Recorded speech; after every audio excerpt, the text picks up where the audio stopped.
Hello everyone, this is Aegon of Astora, and welcome back to Dark Souls 2, Let's Talk Lore. This is episode 9, also being recorded on March 8th, Sunday, same as episodes 7 and 8, and we are going to make our way towards the second Lord Soul, the second Lord Soul that we'll be acquiring, that is. So we've already said hello to Ornifex, so we're going to... This area will be another one of those areas that we explore in greater detail later on, when we tie up many loose ends. But for the time being, we are more or less going to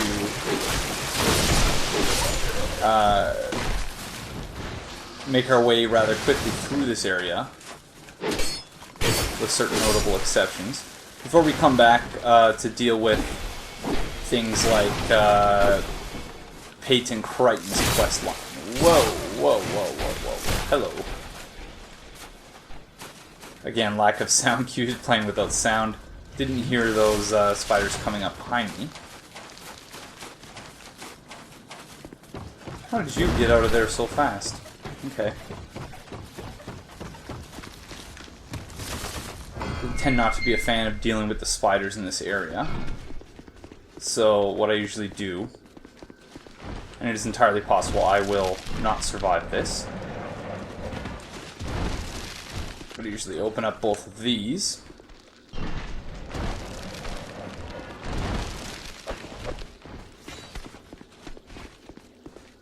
Lure that one out of there. Go grab some homemade bones. And hope that we don't get trapped. Very good. Okay.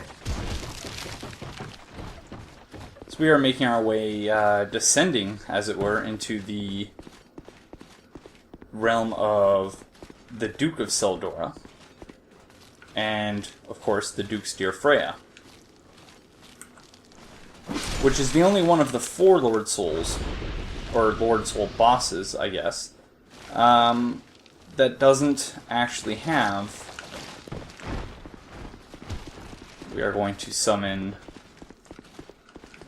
Ashen Knight Boyd here, just to deal with some of these spiders, and to deal with the adds in the boss fight.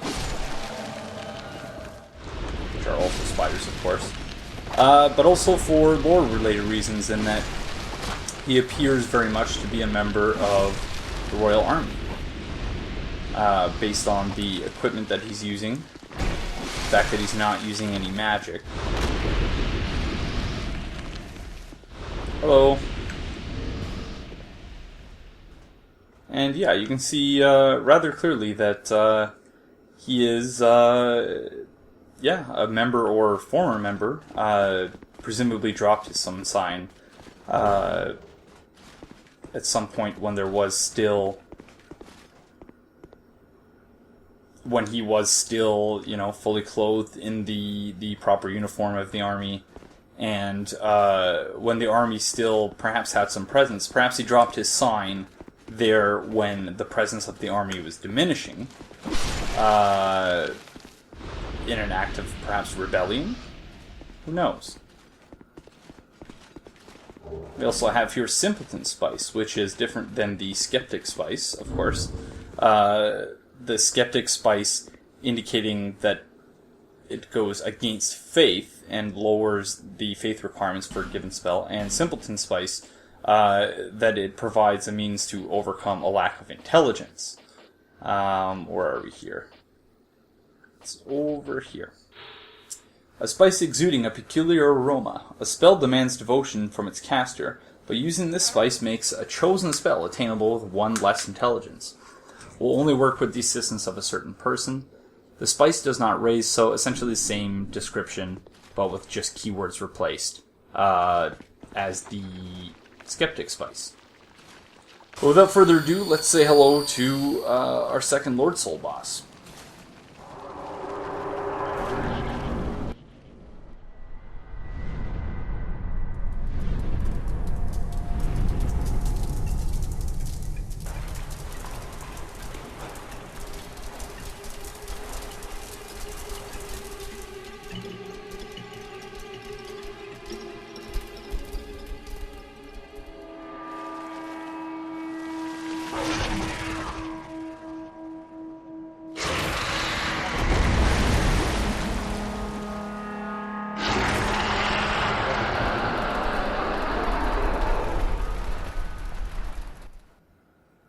So this is, of course, the Duke's Dear Freya. Would have been, for me anyway, a much more enjoyable boss fight were it not for the spider ads. You do not want to get hit by those webs because they will slow you down. It's kind of like a Tranquil Walk piece or Promise Walk piece, as it were. I don't have the sound cues of the laser beam, so let's hope I don't get caught off guard by that. There it is, but on that side. Ouch. Trying to deal with these ads here. Get rid of them before... because they do have a grab attack that when used can do some serious, serious damage. And that seems to be all of them, but Ashen Knight Boyd is not faring so well. I'm not really all that good at this boss fight.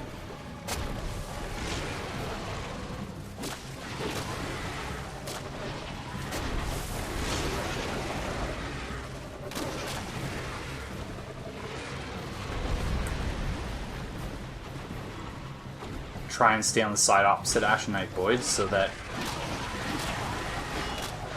divide her or its attention as best as we can.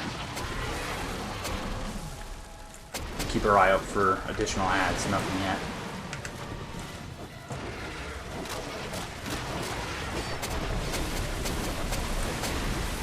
I believe that is corrosive. Wait for her to... Ah, Boyd's actually healing. Can't tell which side he's going to, and I'm not sure if he knows either, so... we should... This is about the time when we would start seeing ads, so should remain mindful of that. Still nothing, though. But there they come. Here they are. Let's see if we can... Ashen Knight Boyd, thankfully, because he healed, is doing a little bit better.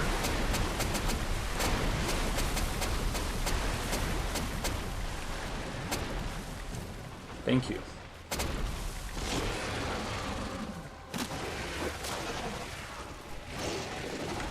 Some more ads. Thankfully, oh, we got a laser beam coming up on that side. Very good.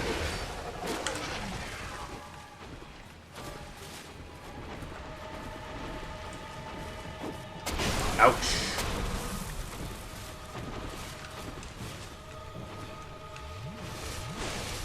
Whew, that was a close one. Ouch again. Okay, I need to not get greedy here.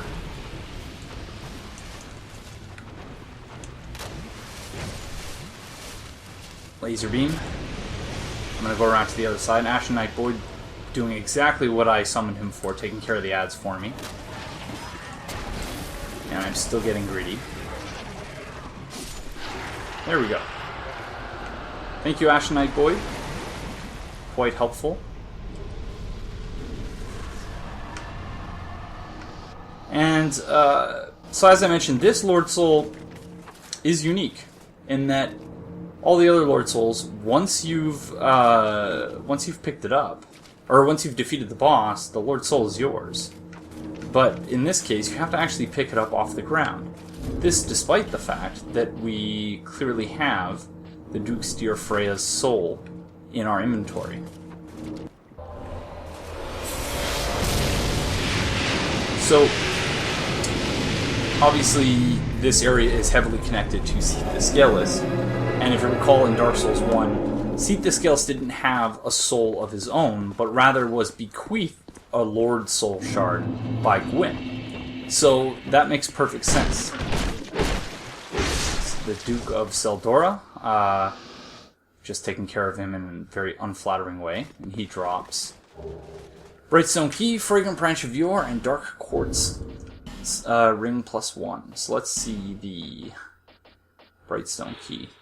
The eccentric Lord Seldora, known for his fascination with spiders, built the town and a personal fortune by mining Brightstone. One day the town was overrun by spiders, but Lord Seldora only stood by and watched, eerily contented. So this changes a little bit our discussion in the previous episode of the crystals being mined by Vendrick's army. So it's possible then that the Royal Army's campsite was set up in order to control the outbreak of spiders. And you can see right here, this is likely the cage that the Dukes de Freya originated from.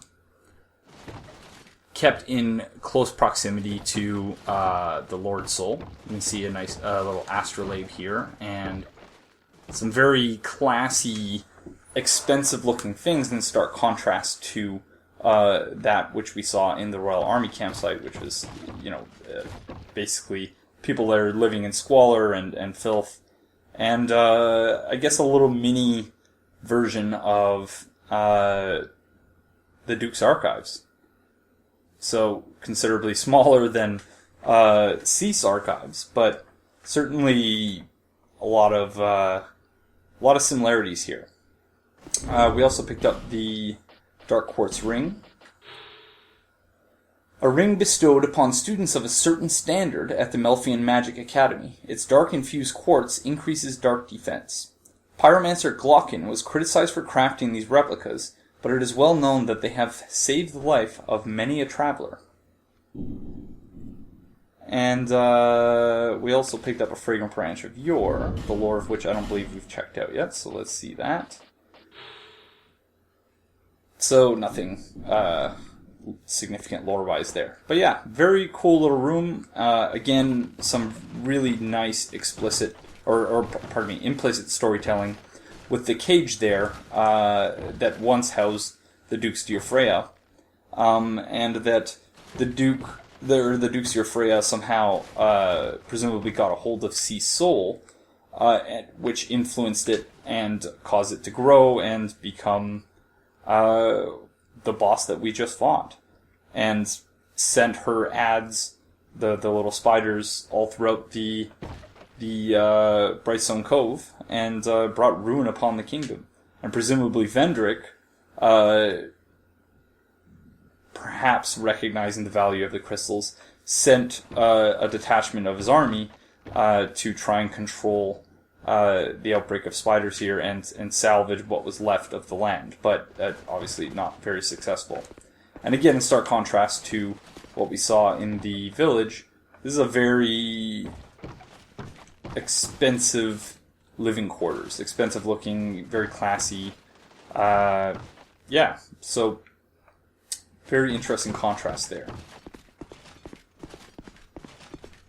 Of course, here we have Vengarl's body.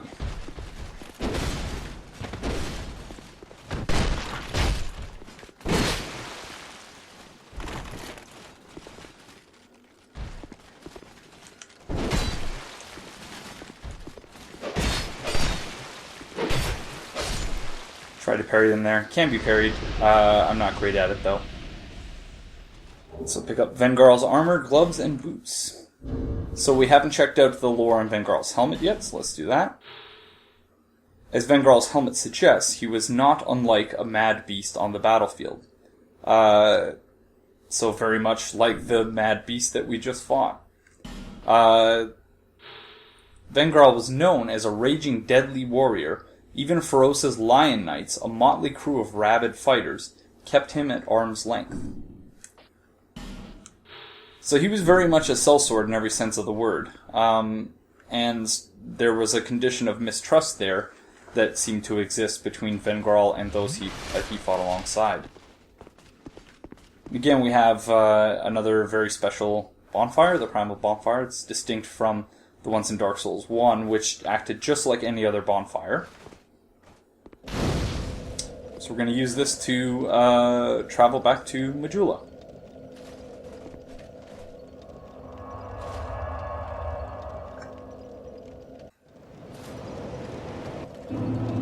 Okay, let's see if we can get some new dialogue. The soul and the curse are one and the same. Your soul has grown stronger still. I only hope it brings you what you wish. But we don't really know what it is that we wish, because we've essentially forgotten at this point. And the Emerald Herald is giving us a purpose, I guess, but whether that is a purpose that is in our own interest is unknown, but highly doubtful. That tiny thing inside an ancient... Okay, nothing new there, so we are going to level up, though. Let's... It's between that and more strength and dexterity. We could use some more... Actually, we are going to get the second dragon ring soon, so let's pump some strength and dex. Put that to 15. I'm a sucker for even numbers.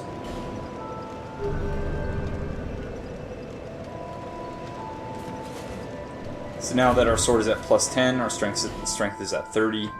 Not great scaling. 312 if we two-hand it.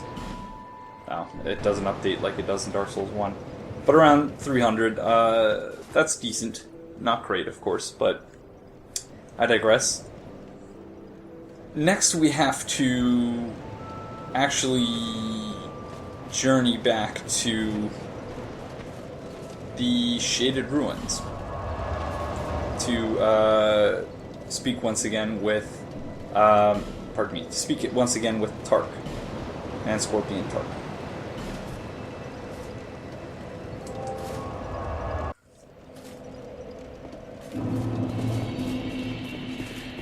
So we're going to need to put on our Ring of Whispers once again.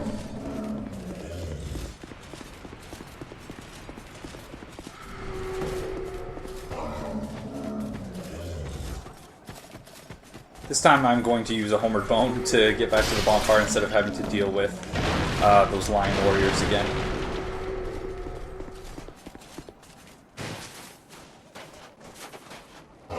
What skill! You've defeated my master. But our master never dies, only changes form so that he may seethe for all eternity. Brave human, you have yet to face your greatest perils. Take these. May joy await you at the end of your travels. Second dragon ring. I have no gods to pray.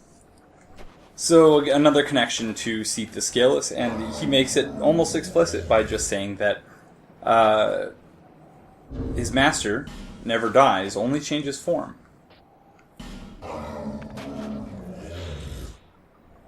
A dragon signet ring grants its bearer the protection of dragons, increases HP, stamina, and maximum load, but is easily broken. Ralmond, Knight of Dranglake, served the king by guarding the fort until his own demise, and was said to have cherished this ring throughout his life of service. And with it, we are still fast rolling, thankfully, when we place the Royal Soldier ring. And you can see we got a smidgen of extra HP and endurance. But we're going to Homeward Bone back to the bonfire, and then go to Majula.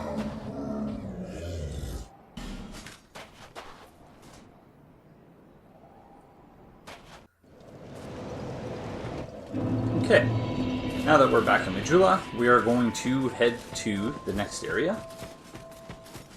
And that is Huntsman's Copse.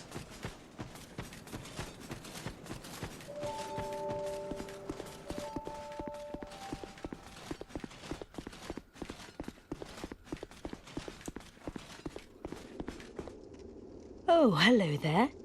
An honor to see you again. This room is not as it seems. There are two, not one pathways leading out.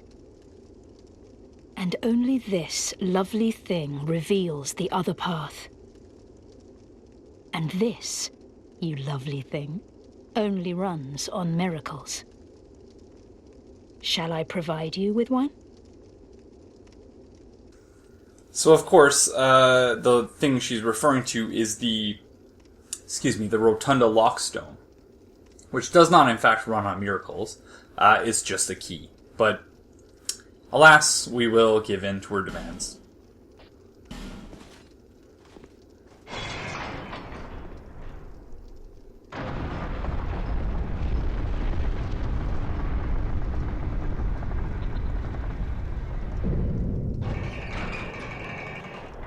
Go ahead, then. May the power of miracles be with you. Offer your souls to the gods. She's almost like a mix of Patches and the chubby miracle guy, whose name escapes me. But in any case, we are heading to another very dark and sad area. That is Huntsman's Copse. We are going to be leaving some loose ends here in a couple places that we will once again later on come back and deal with. The first being Falcon the Outcast, and you require 8 faith and 8 intelligence to talk to him. We only have 5 of each. And the second being that place up there, the Undead Purgatory.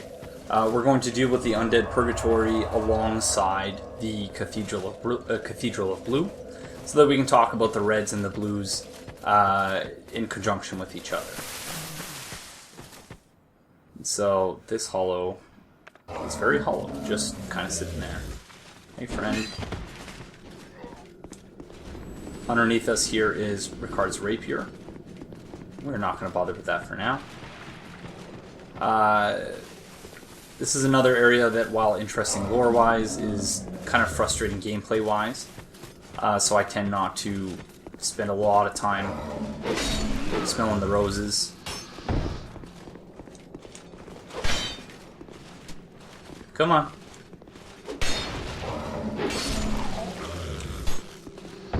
Flame butterfly.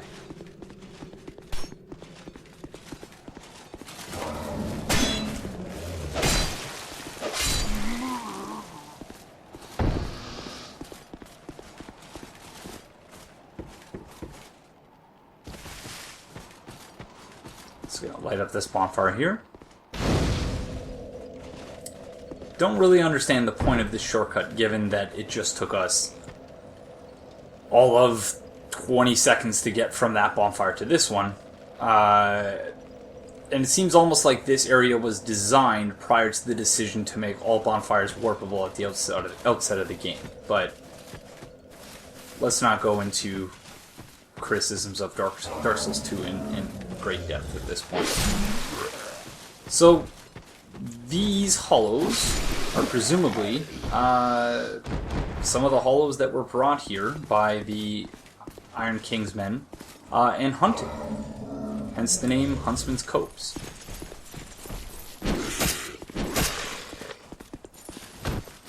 Oh, missed that backstab. These are, I believe, undead steelworkers.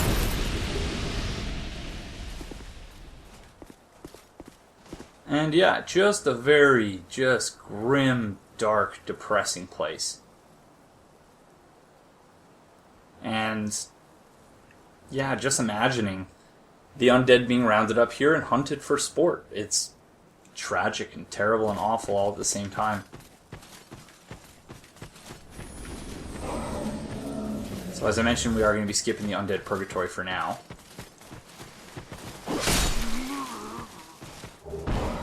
We're going to have some lore to look at a little bit later on. What I have been doing is periodically clearing my inventory of items, putting them in the item box, and then, but leaving any items that have interesting lore that I want to talk about. So if I do forget in the moment to look at the lore for a specific item, I will tend to leave it out of my item box so that I can talk about it when I actually have the time, or that I am able to remember. It's another, that's where, Crichton already is. So we're going to deal with that in another one of the Loose Ends episodes. This guy is not cooperating. Where are you? Thank you. And this feller.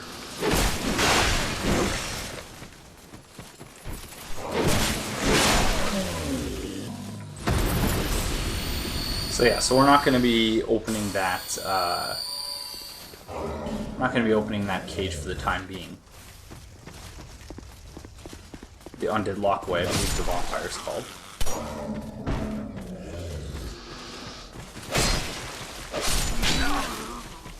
This is another area where the magnetized arrows are quite pronounced.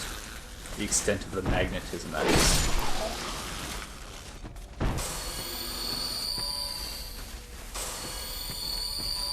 Gonna be ignoring the crystal lizard up there.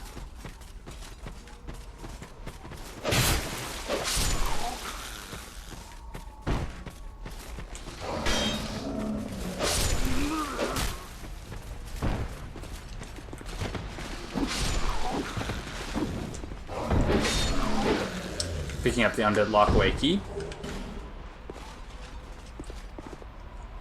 And we could deal with this guy. Is he up there or is it the next one? Oh yeah, it's up here. See if I can hit him with an arrow. Never tried that, but it doesn't appear as though you can. He's only visible on the other side. So he's gonna drop down behind us while we're fighting Rowena. Oh no, there he is. Hello. Two can play the bow and arrow game. Even though I don't have magnets. Or like a plus 100 bow.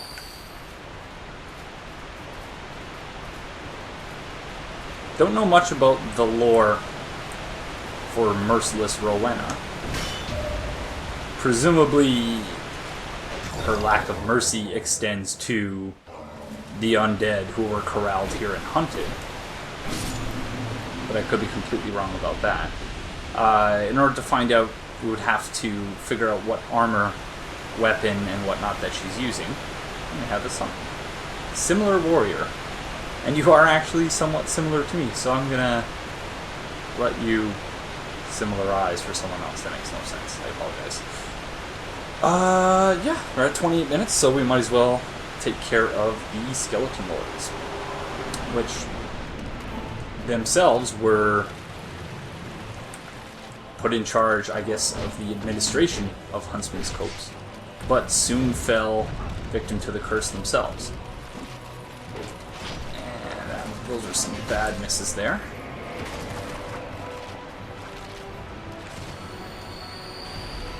I don't know whether they were skeletons at the time they were put in charge of Huntsman's Copse. That would be interesting if they were. But I presume that their current form is in some way, shape, or form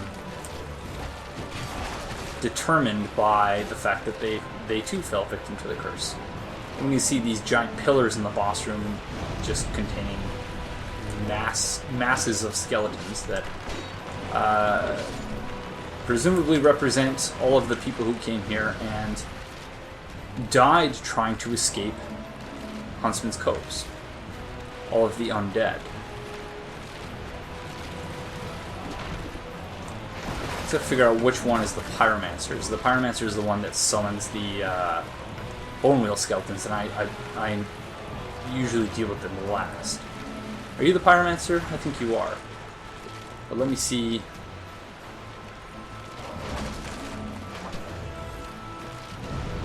Maybe you're not the Pyromancer. You are not the Pyromancer, so let's deal with you.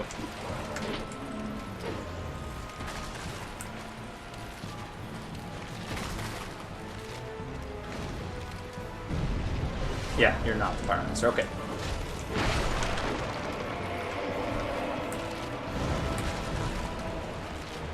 So this one summons just the normal skeletons.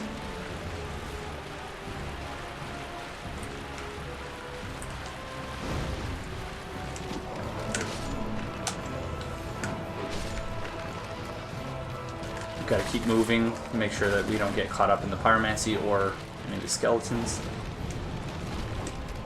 Because I believe they can inflict bleed, which in this game is not as big a deal as it was in Dark Souls 1. It more or less just lowers your max stamina and causes you to move a great deal slower.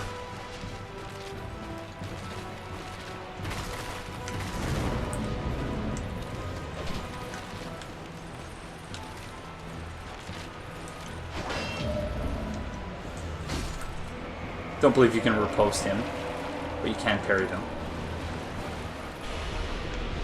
So we gotta be ready for the bone wields. Which, thank God, are a far cry away from their Dark Souls 1 brethren. And I don't believe the ones in Dark Souls 1 can be backstabbed either.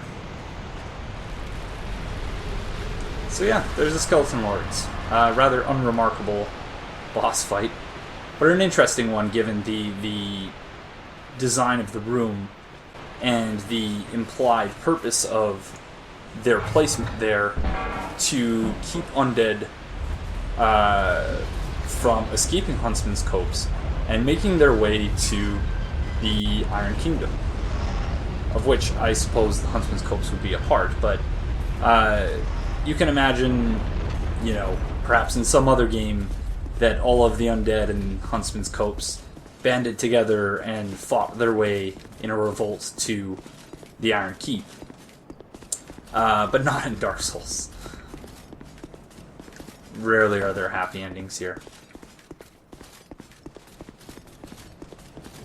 And Klein the Stone Trader is over there. But since we're just over 30 minutes, we're actually going to end the episode here. This will be the last episode I record today. Sunday, March 8th. So, I will continue to try and release one episode per day in order to make sure that the timing works out, and then I'm not still working on the series when Bloodborne comes out, because my attention will be focused solely on Bloodborne at that time. But I hope you are still enjoying the series, and that you will join me next time. And so until then, take care and bye-bye.